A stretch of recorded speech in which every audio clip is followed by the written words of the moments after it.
Assalamu alaikum. I'm continuing with the second part of my English presentation about our visit in Xinjiang. And as I was telling to you, our visit in Wansi County in Aksu, in this detention center of these boys and girls, we were very shocked to understand and to see that in these vocational detention centers that the Xinjiang government has built, the Uyghurs who were being detained, they were not only forced to learn Chinese, to become Chinese, but they were even forced to renounce their identity and religion. This thing shocked me very much, and for people who have followed my YouTube videos, I asked the Han Chinese teachers of this school why they were denying the rights to these children, their religious rights, and their answer was that we in China do not allow the practice of religion in educational institutions. The questions that I made to many of these prisoners, kids, revealed to us as foreign journalists a very shocking history of what is going on today in Xinjiang with the Uyghurs. The Han Chinese authorities of Xinjiang, they are hunting down, they are jailing, they are imprisoning any Uyghur who lives in Xinjiang, or even other Muslims who are there, who decides to believe in his God.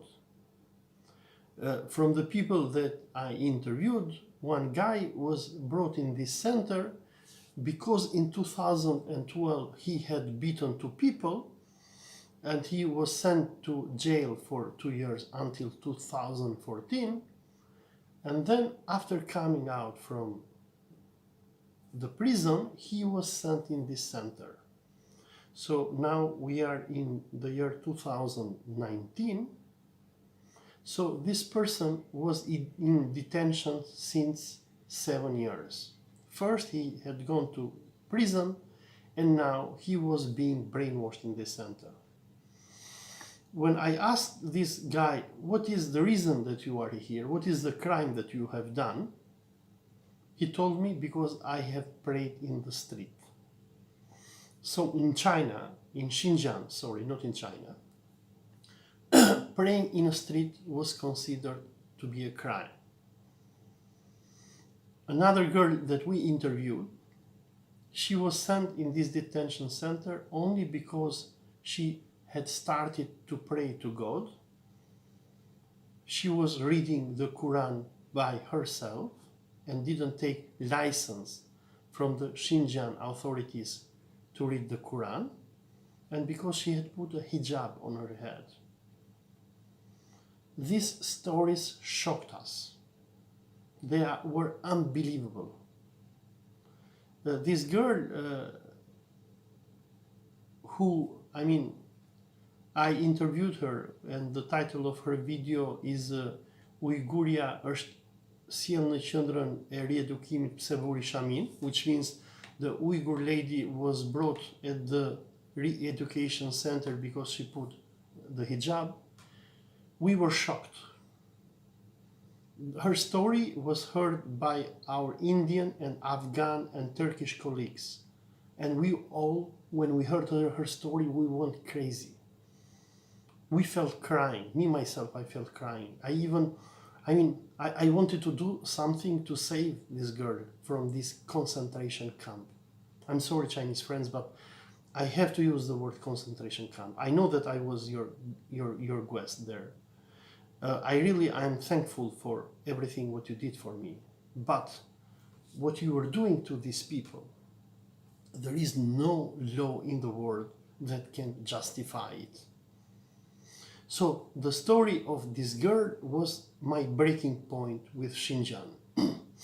Because until this very moment, I wanted to believe that what we hear in the West about Xinjiang are fake stories, which are in a way propagated by the Americans who want to break up China, who want to incite conflicts in Tibet, in Hong Kong, and in Xinjiang.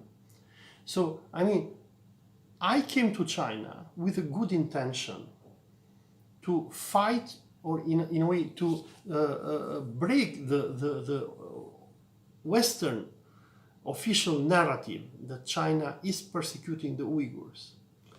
But when I went to Wensi County Vocational Training Center, there I saw a crime of unimaginable proportions. The Chinese authorities, the Han Chinese authorities of Xinjiang, were hunting down, were detaining every Uyghur in their province who chose to believe in Islam. The Chinese authorities of Xinjiang, what this detention center showed to us, they had declared war on Islam. In the white papers that the Chinese government has released, the Chinese authorities write that Xinjiang is a key battlefield in the fight against terrorism and extremism in China. The worry that the Chinese have is that the Xinjiangese, or the Uyghurs, they are people who do not want to live under China. They are Muslims. They want to live according to their law, to practice their religion. They are fed up with the Chinese colonization of their province, and they want to live their life freely as Muslims. Unfortunately for them, their tragedy is quite often being used by Western powers to interfere in the internal affairs of China. But what the authorities in Xinjiang is doing is a crime of unimaginable proportions. What we understood during our visit in Xinjiang was that the Chinese authorities had double standard when dealing with Islam in the country. While the Hui Chinese, they were tolerated even to have Islamic schools. They were tolerated to learn the Quran and to practice their religion freely. When it came to Uyghurs, the Han authorities of Xinjiang, they had declared an open war against this Muslim majority population in this province. In the white paper that the Chinese government has released, where they explain what is the role of these vocational schools, in the white paper they explain that they want to de-radicalize the Uyghurs. So these vocational schools in Xinjiang are used against only the Muslims of Xinjiang who are not Chinese, who are not Han Chinese. So if you happen to be a Tatar, a Uzbek, a Kazakh, a Kyrgyz, or an Uyghur, and you decide to believe in Allah and in His Prophet, if you pray to your Lord, if you read and learn the Quran, you are in danger. Throughout our visits in Xinjiang, when we visited many mosques, we understood the massive fear that was existing in this province for being a Muslim. When we went to Kashgar and we visited the bazaar, and me and my Turkish friend, we were speaking to people. At the moment that the Chinese friends of us were understanding that we were talking with the Uyghurs, they were coming to us and the Uyghurs were running away. The Uyghurs were even afraid to talk to us as foreigners. On my insistence, on our last day in Kashgar, I asked from our Chinese friends, I demanded from them that you had to let us go and visit a mosque when people pray there. because in our program we visited mosques in Islamic Institute in Urumqi, we visited a mosque in Aksu, we visited the mosque in Kashgar, but we were sent to the mosques at a time when there were no believers. So I told to our Chinese friends that your visit that you are doing to us is not letting us to do our job. We have come here to learn and investigate what is going on in this province. And on my insistence, we went to pray the Juma in the Kashgar mosque. When we went to pray the Juma, because one day before when we went there, the Imam told us that for Juma around 1,200 people come to pray. When we went there, we saw only 500 people. And these people who were praying, they were all elders, starting from 60 years old and above. We didn't see any kid praying in Kashgar mosque. We didn't see any woman pray in the Kashgar mosque. The entrance of the Kashgar mosque was monitored by 10 cameras. Our Chinese friends warned us and told us you cannot film inside the mosque. I was not allowed to take my phone and film inside the mosque. And as you have seen the video, I filmed only after the Juma prayer, and you can see from the video the people who are coming out of the mosque. They are elders. Some of them are even hiding their faces because they are afraid to be filmed. And people who were outside the mosque, they were so afraid to see us filming the mosque. So coming back to the Wensu County Vocational Training Institution, the interviews that we made there with girls and boys who were imprisoned, who were in these detention centers since 1 year or two, shocked us a lot. Our Indian colleagues, who were not even Muslims, they were Hindus, they felt so bad. They felt, because at first they were afraid to make questions, but when they saw me doing questions, they also started doing questions. And we were all shocked to see what is happening in China. Our Hindu friends, they came from India, a country where Muslims have problems with the Hindus, blah, blah, blah, but they have never seen and heard such a discrimination, such mass imprisonment of Muslims like the one that we witnessed in Xinjiang. According to the white paper released by the Chinese government for the vocational schools, they explain who are the people that are imprisoned into these vocational training centers, how the Chinese call them. For them, these people are terrorists or extremists. But the people that we interviewed, they were not extremists. But their teachers, when we asked them if these people, they are extremists and terrorists, they told us, yes, they are extremists and terrorists. And what was their crime? Their crime was because they had learned Quran without the permit of the government. They had decided to pray 5 times per day. Some others have watched videos on internet showing that a Muslim that doesn't pray 5 times per day will end up in Jahannam, showing videos or reading articles which were describing the Han Chinese as pagans, and things that we here in the West do not even consider serious matters to be dealt with. But in Xinjiang,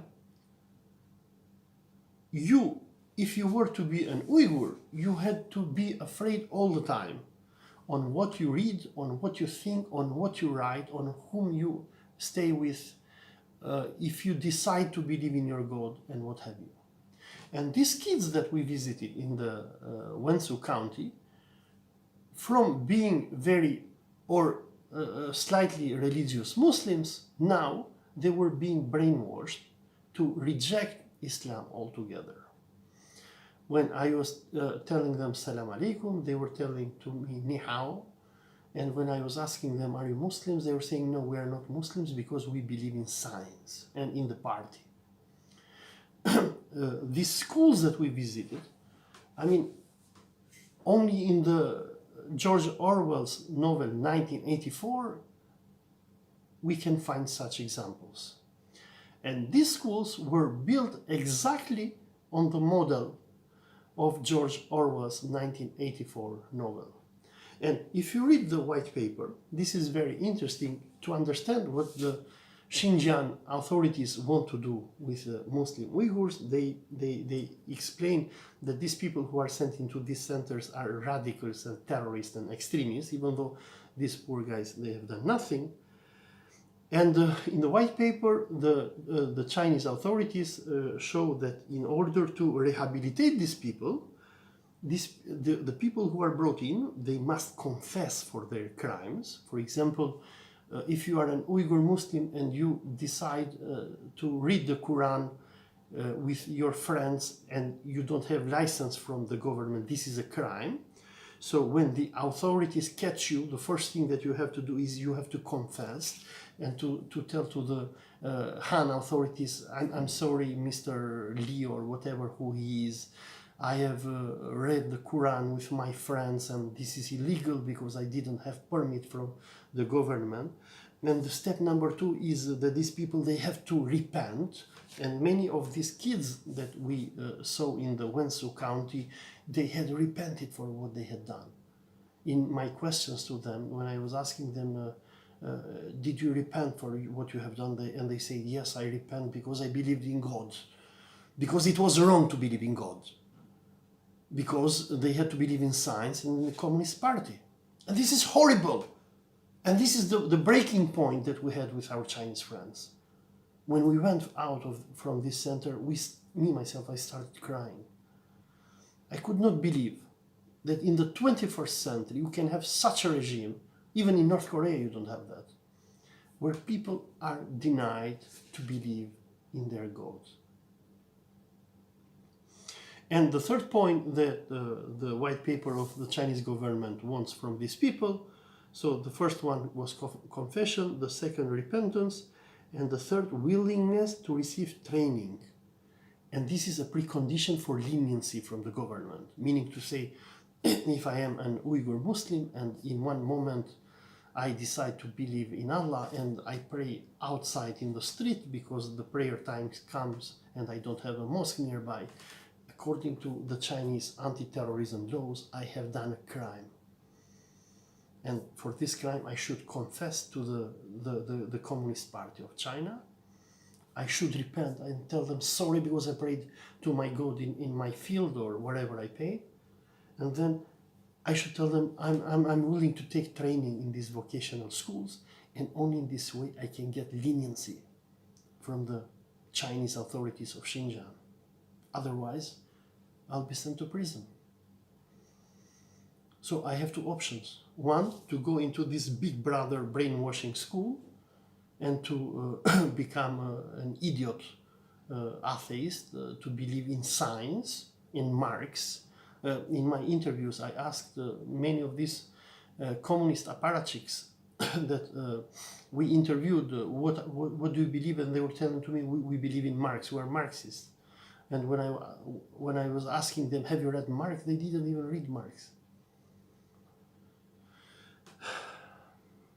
This visit in Wenzhou County was the breaking point for us during our Xinjiang visit. And from this point onwards, we understood the hidden reality that was happening in Xinjiang. Our good Chinese friends who received us very warmly and were very hospitable with us understood from this moment onwards that things were not going well between us and them. We were sent after this to visit a number of other institutions and mosques. Our Chinese friends from Aksu, they sent us to Kashgar. In Kashgar, we visited the city, but everywhere where we were going, we saw that the Uyghurs were oppressed, were afraid to talk to us. We were going into special designated areas and places. We had communist apparatchik minders in all our visits. Our friends sent us to Uyghur villages that they had chosen, and in these villages they had chosen certain families that we had to visit, and these families knew what they had to answer. And we went even to the vocational training school of Kashgar. This vocational training school of Kashgar was a bit different from the one that we visited in Aksu. When we went in this school, the men and women, because here the people that we interviewed, they were not very, very young kids like those that we interviewed in Aksu, but here people were like 30s into 40s, even 50s, at least from what we saw. And when we interviewed these people, they told us that when I was asking them, giving them salam alaikum, they were responding to me alaikum salam. When I was asking them, are you a Muslim, they were telling to me I'm a Muslim. I do not know if they were prepared to give me such answers, because the videos that I put online from our visit in Aksu went viral, and I believe the Chinese authorities probably went very mad with me. So maybe they have instructed the kids in Kashgar when we went there to tell us that they were Muslims, and they, of course, all the detainees in these centers, they were taught to tell us that they are very happy because they are in these detention centers. I mean, it is imaginable why they told us that they are happy, because if they told us that they were not happy, maybe they would, their detention in these centers will last for years and years and years. When we interviewed a girl in Kashgar, her name was Husame Mahmoudi, and this Husame Mahmoudi, I think she was detained in this center. I do not remember quite the reason, I have to check the video, but I think she was detained because she was refusing to take government subsidies, because she considered these government subsidies as non-halal. So for our Western viewers, what does this thing mean? Let us say you live in Canada or in Sweden or whatever, and you refuse, or in Germany, and you refuse to get welfare because you say, I don't want to take this money, I don't think it's halal. For this reason, in Xinjiang, you'll be declared an extremist and a terrorist and be imprisoned in these detention centers. And this Husame Mahmoudi, who drew our attention, she was detained because she did not want to receive government subsidies, and she was separated from her daughter. She was in this detention center, I think, since 2 years. She had a daughter who was 4 years. So imagine, she was separated from her baby daughter since when she was 2 years old. The Chinese authorities, when I asked them if these people are allowed to go home, they told us yes, they are allowed to go home in the weekends, but I do not believe that this is true. We didn't see any proof of that. In Aksu, the detention center was horrible, because in Kashgar it looked a bit more like a school, and probably because Kashgar has an overwhelmingly Uyghur population, even though the director of this center was an Uyghur himself. So in a way it seemed more lax, the situation in the detention center of Kashgar. But in Aksu was horrible. In Aksu was an Alcatraz, was a prison. I mean a prison that you expect to see mass serial terrorist killers. And we saw kids being sent in the middle of the desert. These centers, they shocked us a lot, not only me, but even our Indian and Afghan and Turkish and Bangladeshi colleagues. We were very shocked to see what we saw. And our Chinese friends, they asked us, what do you think about what's going on here? And I told them, this is horrible. I mean, what you are doing here is against China, I told them. It is against China because, number one, by mass humiliating the Uyghurs, you are repeating the mistakes of Slobodan Milosevic in Yugoslavia, who mass humiliated the Kosovars, the Albanians, and led to massive revolt. The Uyghurs, or the Uyghur situation in Xinjiang today, is similar to the situation in Yugoslavia in time of Slobodan Milosevic. Uyghurs are in an open rebellion against the government. We know what has happened in the past years. Now, the Chinese government is playing the stick and carrot with them. On one hand, they are giving subsidies to the Uyghurs. They're telling to Uyghurs, if you renounce Islam, if you renounce the Uyghur language and you speak Chinese, we will corrupt you, we'll give you money, we'll give you jobs, we'll give you a nice career in Urumqi or wherever you want. But if you decide to remain an Uyghur and a Muslim, we'll put you in this concentration camp. During our discussion with our Chinese lecturers, one of them accepted to us that in Xinjiang they have 68 detention centers. So as you can imagine, we visited the best of them. You can imagine what is happening in the others. While we were shocked with Aksu, there are many people of you who have contacted and written to me and have shown me many names and centers which are horrible. But of course we didn't have the chance. Nobody let us. Friends, many of you who are Uyghurs, you have contacted me and you have asked me about your fathers, grandfathers, uncles, sons who have disappeared, and you have asked for my help to help you to find them. I have to tell you, I'm sorry, I cannot and could not help you. I mean, we were in a guided tour, we were guests of the Xinjiang authorities, and we didn't have the freedom to move and to investigate and to search. I mean, everything was predetermined. And in the last days of our visit, our Chinese friends who understood that we understood what shit is going on in Xinjiang, they were very mad at us. One person, his name was Mr. Li, he even in a way not threatened, but demanded in a very threatening manner from other friends of us and told to them, when you go out of China, we do not want you to report anything bad about us because this will be unacceptable. And our friends, who of course were afraid to speak out, they said, okay, I mean, no problem. But I told to our Chinese friends, I told them, what you are doing is horrible in Xinjiang. There was an open persecution. I don't want to use the word genocide. There was an open persecution that the Xinjiang authorities were doing against the Uyghurs. I told to my Chinese friends, I told to them, when I came here to China, I didn't come to report anything bad about you. I came with a good intention to understand what is going on here and in a way to defend you, because I understand that the issue of Xinjiang is being played by the West in order to harm you. But when I saw what was going on, I was shocked and I told them, how can you tolerate this thing?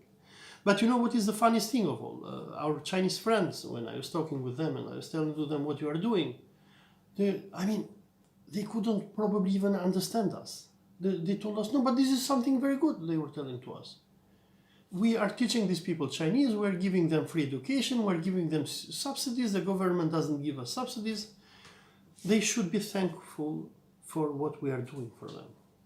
They should be thankful for being mass detained. One of our Chinese lecturers, when we asked him about these centers, he told us that there are 68 such centers in Xinjiang. And he said I don't think there are 1 million people who have been detained, but probably 500,000. Can you imagine? Let us say there are not 1 million Uyghurs who have been mass incarcerated for doing nothing, But he said they're around 500,000, so nothing. 500,000 means taking a whole city and jailing it and forcefully teaching that these people Chinese and forcefully making these people to renounce God. This is a massive, unimaginable human rights violation that the Chinese authorities of Xinjiang are doing. I'm very sad, my Chinese friends, to tell what I'm already telling. I'm very thankful for your hospitality that you've given to us, but we have to tell the truth. I hope you can correct and close these detention centers and let the Uyghurs go free. And on the other hand, to my Uyghur friends who are watching this video, I want to thank you for your messages, and Turkish and American and whatever. I didn't go to Xinjiang to harm China or to do something bad against China. I went as a journalist, as a scholar, in order to really understand what is going on in Xinjiang. But after seeing what is going on, I'm really shocked. I didn't expect to see such a thing. I demanded from the Chinese authorities when I was there, I would like to even demand through this video, it will be a good thing for them to learn from the lessons of history and to close these detention centers as soon as possible, to let the Uyghurs go home, to respect their basic human rights and freedoms. Of course, I understand that the Chinese authorities are concerned with the issue of terrorism, and you are very right about that, but mass incarcerating people, it will create much more terrorism. I told to my friends when I was in China, you will create many more terrorists with what you are doing. In your white papers, you stress on prevention of terrorism, but this is not prevention of what you are doing. What you are doing is mass humiliation, mass radicalization. Please learn from Yugoslavia. Do not turn the Uyghurs into your enemies. Do not destroy China. Think about your country. Respect the rights of the Uyghurs. In your official history texts and your museums, do not describe Islam as an Arab invading religion. You should accept Islam as part of China. You should accept Muslims as part of your multicultural China. You should accept and respect the Uyghurs and the Kazakhs and the Tatars and the Kyrgyz and what have you as part of China. This will make your country much better. It is not terrorism if somebody believes in his God. Think about it. Assalamu alaikum. Bye bye.